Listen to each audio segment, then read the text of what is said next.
श्री स्वामी समर्थ. स्वामी सांगतात, संकटांना कधी घाबरायचं नसतं, संकटांना कधी कंटाळायचं नसतं, त्याला सामोरं जायचं असतं. कोणी नावं ठेवलं तरी थांबायचं नसतं, आपलं चांगलं काम करायचं असतं. अपमानाने कधी खचायचं नसतं, जिद्दीने बळ वाढवायचं असतं. नाराजमुळी व्हायचं नसतं, चैतन्य सदा फुलवायचं असतं. पाय ओढले म्हणून परतायचं नसतं, पुढे पुढे जायचं असतं.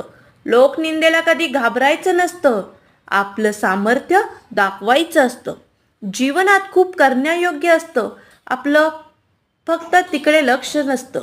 रागात कोणाला बोलायचं नसतं, प्रेमाने मन जिंकायचं असतं. श्री स्वामी समर्थ. श्री स्वामी समर्थ. श्री स्वामी समर्थ. श्री स्वामी समर्थ. श्री स्वामी समर्थ. श्री स्वामी समर्थ. श्री स्वामी समर्थ. श्री स्वामी समर्थ. श्री स्वामी समर्थ.